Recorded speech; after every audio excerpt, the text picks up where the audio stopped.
நண்பர்களே, welcome to my channel let's play fantasy. இன்னைக்கு நம்ம என்ன மேட்சுக்கான ப்ரிவ்யூ பார்க்க போறோம்னா லக்னோ வெர்சஸ் எஸ்ஆர்எச் மேட்சுக்கான ப்ரிவ்யூ பார்க்க போறோம். அதுக்கு முன்னாடி நீங்க நம்மளோட யூடியூப் சேனலுக்கு புது நண்பரா இருந்தீங்கன்னா மறக்காம நம்ம யூடியூப் சேனலை சப்ஸ்கிரைப் பண்ணிக்கோங்க. பக்கத்துல இருக்கக்கூடிய பெல் ஐக்கானை கிளிக் பண்ணிக்கோங்க. அப்பதான் நம்ம போடக்கூடிய வீடியோக்களை நீங்க உடனடியா பார்க்க முடியும். இன்னைக்கு வந்து பாத்தீங்கன்னா எஸ்ஆர்எச் வெர்சஸ் லக்னோ 57வது ஐபிஎல் மேட்ச். இந்த மேட்ச் வந்து பாத்தீங்கன்னா ரொம்பவும் முக்கியமான மேட்ச். ஏன்னா ரெண்டு டீமே வந்து பாத்தீங்கன்னா 4வது இடத்துக்கு போராடுறாங்க. CSK, Lucknow, SRH. இதுல லக்னோ வெர்சஸ் எஸ்ஆர்எச் மேட்ச்ல வின் பண்ற டீமுக்கு கண்டிப்பா அட்வான்டேஜ் இருக்கு. ரொம்பவும் முக்கியமான மேட்ச். அதுக்கு முன்னாடி நம்மளுடைய டெலிகிராம் சேனல்ல நீங்க ஜாயின் பண்ணனாலும் மறக்காம ஜாயின் பண்ணிக்கோங்க. முக்கியமான அப்டேட் பிளஸ் ஃபைனல் டீம் எல்லாமே நம்மளுடைய டெலிகிராம் சேனல்ல கொடுத்துட்டு இருக்கோம்.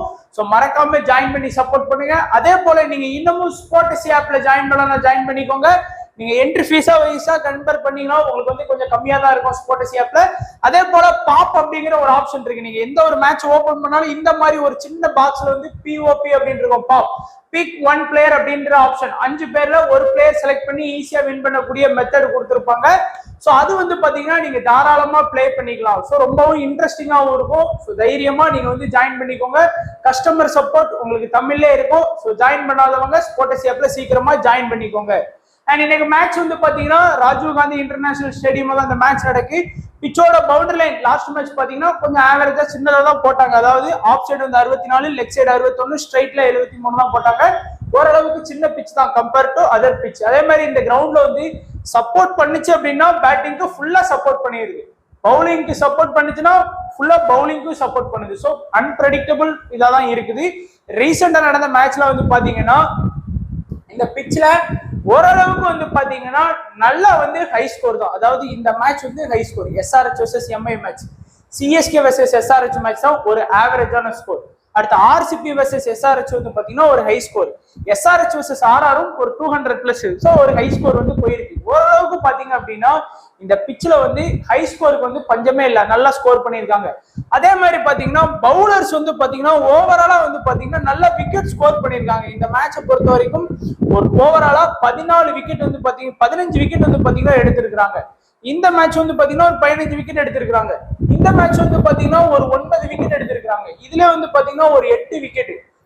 முதல்ல விட இப்போ வந்து பவுலிங் வந்து நல்லா சப்போர்ட் பண்ணிக்கிட்டே இருக்குது. அது உங்களுக்கு தெரியும்.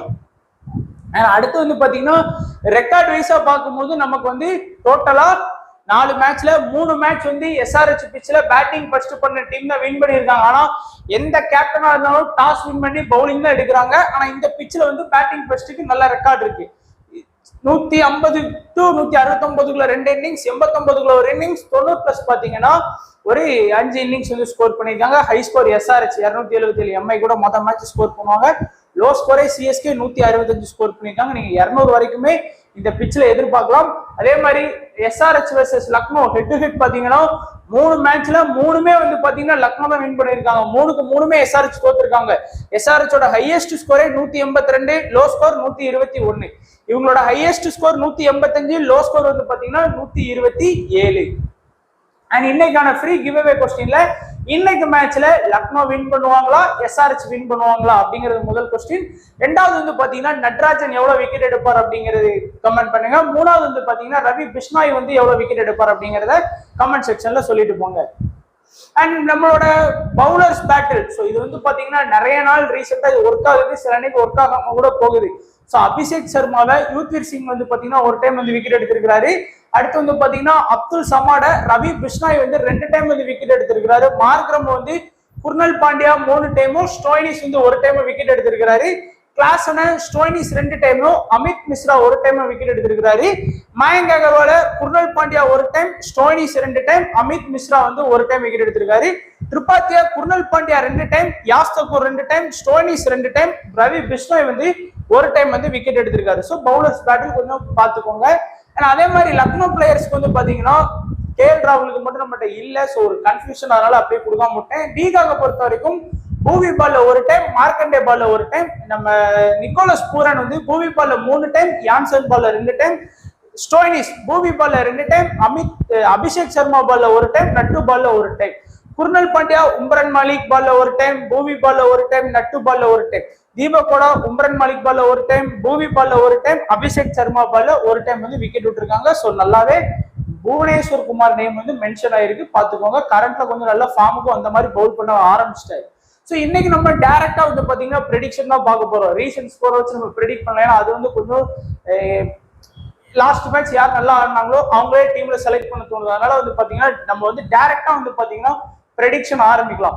ஸோ ஃபர்ஸ்ட் 2 டீம்ல இருக்கக்கூடிய டபுள் ஆப்ஷன் யாருக்கெல்லாம் இருக்குன்னு பாத்தீங்க அப்படின்னா, இந்த டீமை பொறுத்த வரைக்கும் அபிஷேக் சர்மாவுக்கு டபுள் ஆப்ஷன் கிடையாது, ஹெட்டு கிடையாது, மயங்க் அகர்வால் கிடையாது. நிதிஷ் ரெட்டிக்கு வந்து பாத்தீங்கன்னா ஒரு டபுள் ஆப்ஷன் இருக்கு. அது மட்டும் இல்லாம நிதிஷ் ரெட்டிய 87 பேர் வந்து பாத்தீங்கன்னா அவங்களோட டீம்ல வந்து எடுக்கிறாங்க.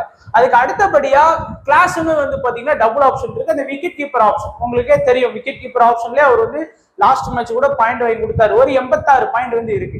அதுக்கு அடுத்தபடியா பாத்தீங்க அப்படின்னா ரொம்பவும் ரேரா வந்து பாத்தீங்கன்னா யான்சனுக்கு வந்து டபுள் ஆப்ஷன் இருக்குன்னு நம்ம சொல்லலாம். ஏன்னா யான்சனை பொறுத்த வரைக்கும் அந்த மேட்சை பொறுத்து தான். அதாவது லாஸ்ட் மேட்ச் வந்து அபிஷேக் சர்மா, மயங்க் அகர்வால், நிதிஷ் ரெட்டி எல்லா கிளாஸ் எல்லாருமே கொஞ்சம் டப்புன்னு விக்கெட் விட்டதுனால யான்சன் வந்து எம்ஐ கூட ஒரு 30+ ரன் அடிச்சாலும் அது ஒரு அட்வான்டேஜ் தான். ஆனா அவரோட செலக்டட் பெர்சன்டேஜ் ஒரு 30% இருக்கு. பட் கண்டிப்பா வந்து பாத்தீங்கன்னா பவுலிங்கும் பண்றாரு. ஸோ எஸ்ஆர்எச் பொறுத்த வரைக்கும் நிதிஷ் ரெட்டி, கிளாசன், யான்சன் இந்த 3 பேருக்குமே டபுள் ஆப்ஷன் இருக்கு. அந்த வகையில பார்க்கும்போது நிதிஷ் ரெட்டியை வந்து நிறைய பேர் செலக்ட் பண்ணியிருக்காங்க. கிளாசனே வந்து பாத்தீங்கன்னா ஒரு 86 பேர் செலக்ட் பண்ணியிருக்காங்க. யான்சன் மட்டும் கம்மி. லக்னோவை பொறுத்த வரைக்கும் கேஎல் ராகுலுக்கு வந்து டபுள் ஆப்ஷன் இருக்கு. 96 பேர் வந்து பாத்தீங்கன்னா செலக்ட் பண்ணிருக்காங்க. ஏன்னா பேட்டிங்ல பொறுமையா ரன் ஸ்கோர் பண்ணுவாரு, பிளஸ் விக்கெட் கீப்பர் ஆப்ஷன் இருக்கு. அதுக்கு அடுத்தபடியா ஸ்டோய்னிஸ் பேட்டிங்கும் வந்து பாத்தீங்கன்னா 1 டவுன் வராரு, இல்லைன்னா 2 டவுன் வருவாரு. பவுலிங்கும் ரீசெண்ட் டைம்ல நல்லாவே பவுல் பண்ணி நல்லாவே விக்கெட்டும் ஸ்கோர் பண்றாரு. மினிமம் ஒரு மேட்சுக்கு 2ல இருந்து 3 ஓவர் பவுல் பண்றாரு. சில மேட்ச் வந்து பவுலிங் சரியா பண்ணல அவங்க டீம்ல அப்படின்னா இந்த இன்னைக்கு மேட்ச்ல வந்து பாத்தீங்கன்னா மயங்க் யாதவ் இருக்க வாய்ப்பு இல்லை. அதே மாதிரி Mohsin Khan last match injury.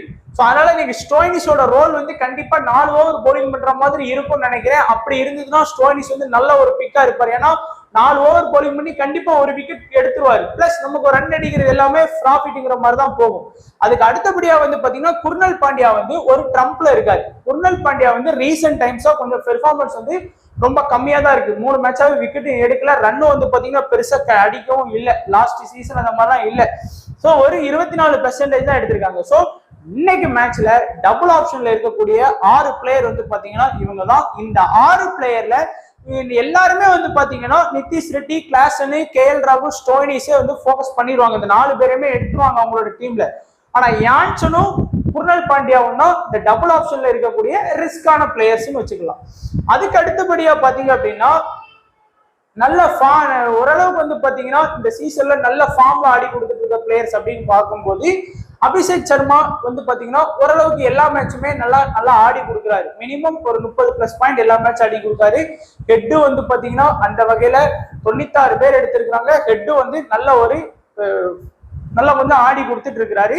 அதுக்கு அடுத்து பவுலிங் ஆப்ஷன்ல பாத்தீங்கன்னா கம்மின்ஸும் நட்டும் சரி இந்த சீசன்ல 2 பேருமே எஸ்ஆர்எச்சுக்கு வந்து நல்ல ஒரு ஃபார்ம்ல வந்து ஆடி கொடுக்குறாங்க. எல்லா மேட்சுமே 4 ஓவர் பவுல் பண்றாங்க, ஒரு விக்கெட் எடுக்கிறாங்க. சோ கம்மின்ஸும் வந்து பாத்தீங்கன்னா லாஸ்ட் மேட்ச் பவுலிங் பெருசா பண்ணல, யாருமே பண்ணல அந்த டீம்ல எஸ்ஆர்எச்ல. எம்ஐக்கு அகைன்ஸ்டா நட்டும் லாஸ்ட் மேட்ச் மட்டும்தான் அவர் விளாண்டதுல விக்கெட் எடுக்காம போன ஒரே மேட்ச் வந்து லாஸ்ட் மேட்ச் தான்.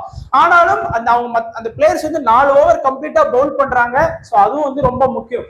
அதே மாதிரி டெத்ல பவுல் பண்றது யாருன்னு பாத்தீங்கன்னா 2 டீம்ல எதையும் பாத்துருவோம். டெத்ல பவுல் பண்றதும் வந்து பாத்தீங்கன்னா நட்டு தான் வந்து பாத்தீங்கன்னா டெத்ல பவுல் பண்ணுவாரு. நட்டு, கம்மின்ஸ், பூவி இந்த 3 பேரு தான் டெத்ல வந்து அட்டாக் பண்றாங்க. அதுவும் ஒரு அட்வான்டேஜ். ஏன்னா டெத்ல அட்டாக் பண்ற அந்த 17 to 20 ஓவர்ல வந்து பாத்தீங்கன்னா கண்டிப்பா விக்கெட் கிடைக்கும் அந்த ஓவர்ல பவுல் பண்ற பிளேயர்ஸுக்கு. அதனால கம்மின்ஸ், நட்டு, பூவி அதுல பூவி மட்டும் பாத்தீங்கன்னா 35% தான் அவரை வந்து செலக்ட் பண்ணியிருக்காங்க.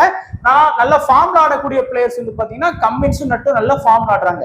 இந்த டீமை பொறுத்த வரைக்கும் டெத்ல யார் பவுல் பாத்தீங்கன்னா நவீன் உல்ஹாக் 61% வந்து பாத்தீங்கன்னா நவீன் உல்ஹாக் வந்து டெத்ல பவுல் பண்ணுவாரு.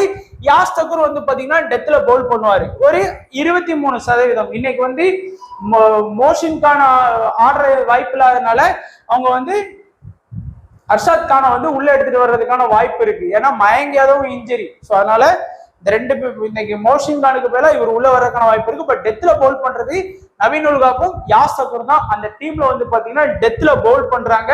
அந்த குறிப்பா அந்த 17 to 20. ஸோ அதனாலதான் வந்து பாத்தீங்கன்னா லாஸ்ட் மேட்ச்ல நவீன் உல்ஹாக்கு நல்ல விக்கெட் கிடைச்சது. நவீன் உல்ஹாக்கும் ஆல்மோஸ்ட் எல்லா மேட்சும் லக்னோ எல்லா மேட்சுமே விக்கெட் எடுத்து கொடுத்துட்டு தான் இருக்கிறாரு.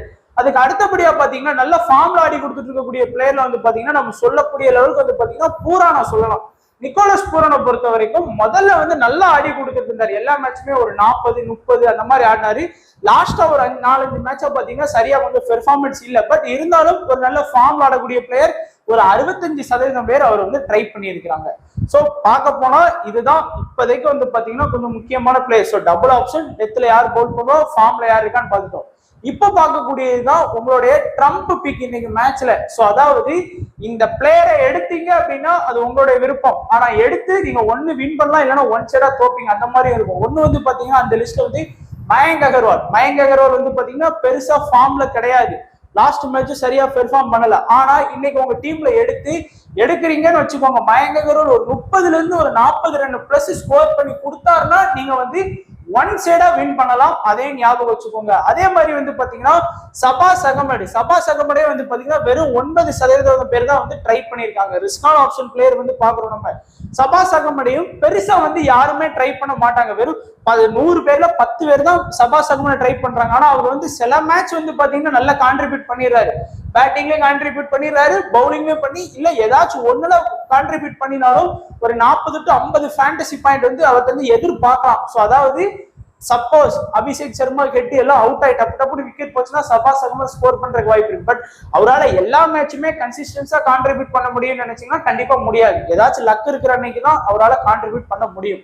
அதே மாதிரி பாத்தீங்கன்னா புவனேஸ்வர் குமார் டெத்ல பவுல் பண்றாரு, பிளஸ் இனிஷியல்லையும் பவுல் பண்றாரு. அந்த ஸ்டார்டிங் பவர் பிளேல 1வது ஓவர், 3வது ஓவர், 5வது ஓவர் வந்து பாத்தீங்கன்னா 1, 3, 5 அது வந்து புவனேஸ்வர் குமார் தான் எடுப்பாரு. சோ அதுலயும் வந்து பாத்தீங்கன்னா விக்கெட் விடுறதுக்கான வாய்ப்பு அதிகமாவே இருக்குது.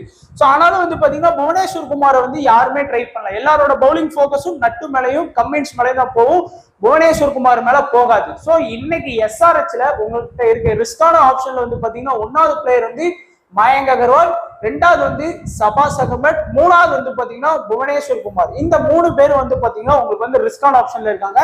அதே மாதிரி பாத்தீங்கன்னா நீங்க வந்து லக்னோவுக்கு வந்து ரிஸ்கான பிளேயர்ஸ் இன்னைக்கு யாருன்னு பாத்தீங்கன்னா 1வது வந்து பாத்தீங்கன்னா தீபக் ஹூடா. சோ தீபக் ஹூடாவும் பாத்தீங்கன்னா ஒரு மேட்ச் 50 ஸ்கோர் பண்ணாரு.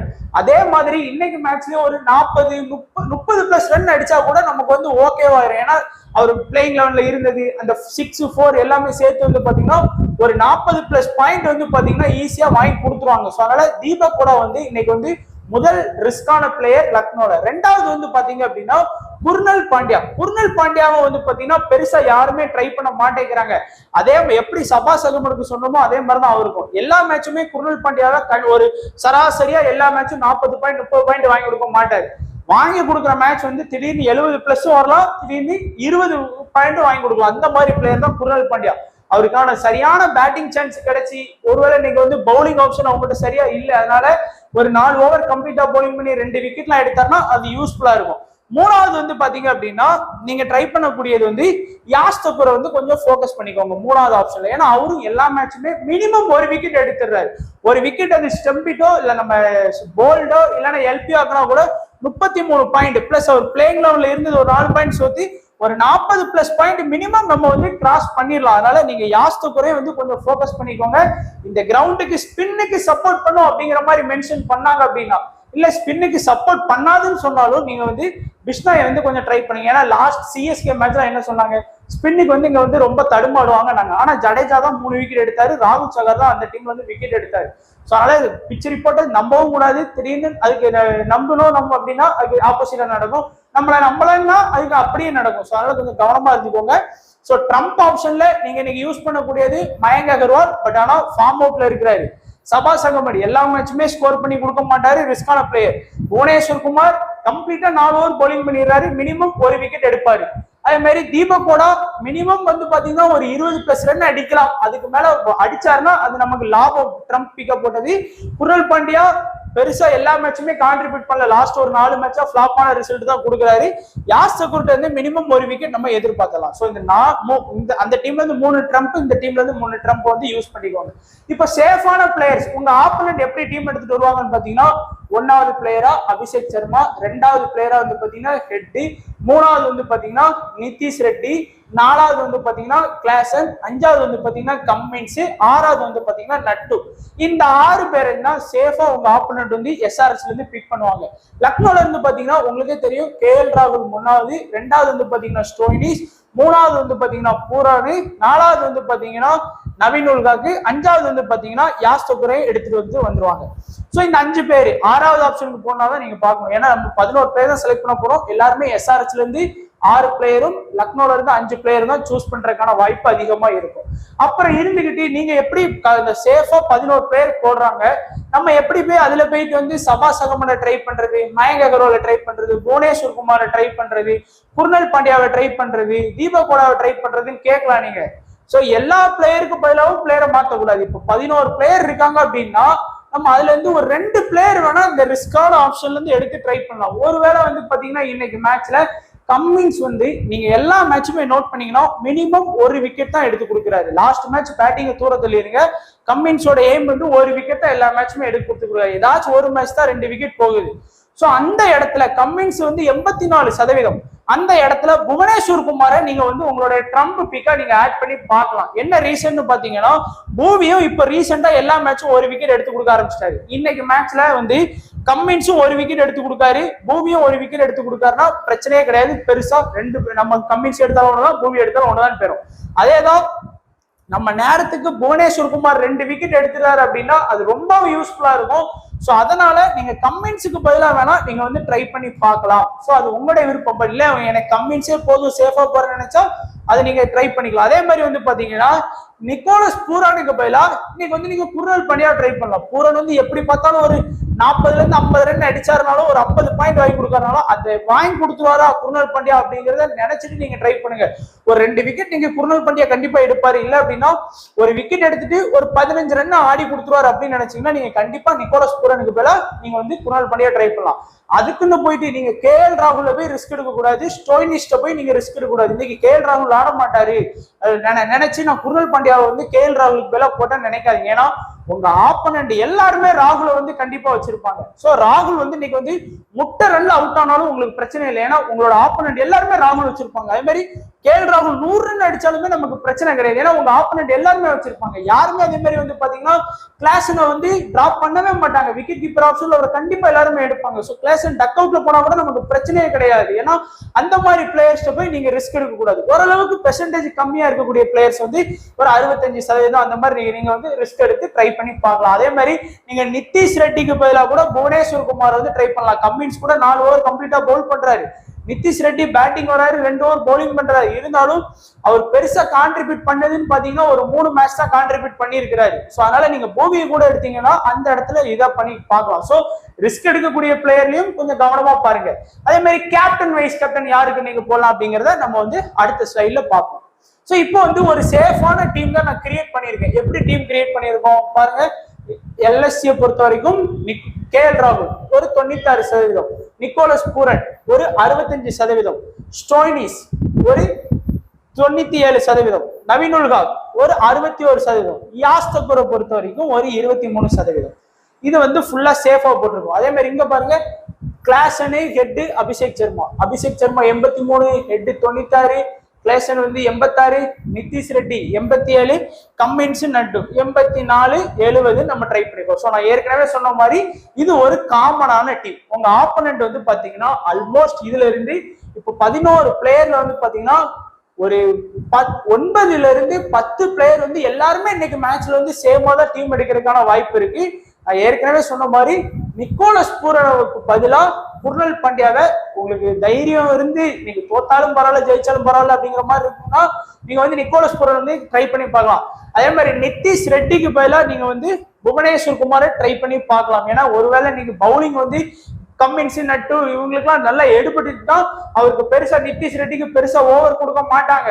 பேட்டிங் ஆப்ஷனும் வந்து பாத்தீங்கன்னா வந்தாலும் ஒரு 30 ரன் அடிச்சாலும் பூவி 1 விக்கெட் எடுத்தாலும் ஈக்குவல் பண்ணி கொடுத்துருவாரு. அந்த வகையில நீங்க பாருங்க. மற்றபடி நீங்க கேஎல் ராகுலையோ ஸ்டோயினிஸ்டையோ அதுக்கப்புறம் வந்து கிளாஸனோ ஹெட்டோ இந்த மாதிரி பிளேயர்ஸை போய் அவங்கள தூக்கிட்டு நீங்க டீம் போடணும்னு நினைக்காதீங்க. அவங்கள மஸ்ட் பிக் ஆப்ஷன்ல இருக்கக்கூடிய பிளேயர்ஸ் அவங்கள வந்து எதுவுமே பண்ணாதீங்க. நீங்க அதே மாதிரி நவீன் உல்காக்கே வந்து தூக்கிட்டு டீம் போட நினைக்காதீங்க. நவீன் உல்காக்கு வந்து எல்லா அவங்க ஆப்பனண்ட்டுமே எடுப்பாங்க. ஸோ அதனால பிரச்சனையே இருக்காது. அவங்க விக்கெட் நவீன் உல்காக்கு 3 விக்கெட் எடுத்தாலும் பிரச்சனை இல்லை, 0 விக்கெட் எடுத்தாலும் நமக்கு வந்து பிரச்சனை இல்லை. ஏன்னா எல்லாருமே அவர் எடுத்திருப்பாங்க. ஸோ அதனால பெரிய பாதிப்பு இருக்காது. ஏன்னா அவங்களாம் மஸ்ட் பிக் ஆப்ஷன்ல இருக்கக்கூடிய பிளேயர். கேப்டன் வைஸ் கேப்டனை பொறுத்த வரைக்கும் என்ன பொறுத்த வரைக்கும் சேஃபா போகணும்னு நினைச்சீங்கன்னா கேஎல் ராகுல கேப்டனா ட்ரை பண்ணிக்கோங்க. ஏன்னா பேட்டிங்கும் இருக்கு பிளஸ் விக்கெட் கீப்பர் ஆப்ஷன்ல இருக்கிறாரு. ஸோ அதனால சேஃபா போகணும்னு நினைக்கிற எல்லாருமே கேப்டனா வந்து கேஎல் ராகுல ட்ரை பண்ணுங்க. அதே மாதிரி வைஸ் கேப்டனா பாத்தீங்க அப்படின்னா எல்லாருமே மோஸ்டா கிளாஸ்ல வந்து ட்ரை பண்றதுக்கான வாய்ப்பு இருக்கும். பட் என்ன பொறுத்த வரைக்கும் அவர் ரீசெண்டா எந்த மேட்சுமே சரியா ஸ்கோர் பண்ணல நண்பா. ஃபர்ஸ்ட் செகண்ட் இன்னிங்ஸ் தான் சேசிங் தான் வரலன்னு பார்த்தா ஃபர்ஸ்ட் இன்னிங்ஸுமே லாஸ்ட் மேட்ச் நான் எம்ஐ கூட போட்டு வைஸ் கேப்டன் வேஸ்டா தான் போச்சு. இருந்தாலும் சேஃப் ஆப்ஷன்ல இருக்கிறதுனால நீங்க வீசியா ட்ரை பண்ணலாம். அதே இதா இன்னைக்கு லக்னோல வந்து பவுலிங் வந்து சரியான ஆப்ஷன் இல்லை அப்படின்னா நீங்க வைஸ் கேப்டனா ஸ்டோயினிஸை கூட ட்ரை பண்ணி பார்க்கலாம். ஏன்னா அவங்களுக்கு வந்து 2 மெயின் பவுலர் வந்து இன்ஜுரியில இருக்காங்க. ஸோ ஸ்டோயினிஸ் 4 ஓவர் பவுலிங் பண்ற ஆப்ஷன் வந்ததுன்னா கேப்டன் கேஎல் ராகுல், வைஸ் கேப்டன் ஸ்டோயினிஸ். இல்ல அப்படின்னா நட்டுவை கூட நீங்க வந்து வைஸ் கேப்டனா ட்ரை பண்ணுங்க, 2 விக்கெட் கூட எடுத்து கொடுப்பாரு. ஸோ கேப்டன் சேஃபா கேஎல் ராகுல போட்டுருங்க. வைஸ் கேப்டன் சேஃபா போனோம்னா கிளாசன். ஆனா பவுலிங் ஆப்ஷன் வந்து லக்னோல பார்த்துட்டு ஸ்டோயினிஸ் கூட ட்ரை பண்ணலாம். இல்லைன்னா நட்டுவை கூட வைஸ் கேப்டனா போடுங்க. ஃபர்ஸ்ட் இன்னிங்ஸ்ல நட்டு பவுல் பண்ற மாதிரி இருந்தா வைஸ் கேப்டன் ப்ரிப்பேர் பண்ணலாம் நம்ம. ஏன்னா 2 விக்கெட் எடுக்கிறதுக்கு வாய்ப்பு இருக்கும், டெத்ல பவுல் பண்ணிடுவாரு. ஸோ இதுதான் நண்பா நம்மளுடைய ப்ரெடிக்ஷன். ஸோ கண்டிப்பா வீடியோ பிடிச்சிருக்குன்னு நினைக்கிறேன். பிடிச்சிருந்தா லைக் பண்ணுங்க. இந்த மெத்தடும் உங்களுக்கு பிடிச்சிருந்தா கமெண்ட் செக்ஷன்ல இந்த வீடியோ பத்தியான கருத்தை உங்க கமெண்ட் செக்ஷன்ல சொல்லிட்டு போங்க, ரொம்ப யூஸ்ஃபுல்லா இருக்கும் நமக்கு. ஸோ வீடியோ பார்த்த எல்லா நண்பர்களுக்கும் நன்றி, வணக்கம். தேங்க்ஸ் ஃபார் வாட்சிங் நண்பா.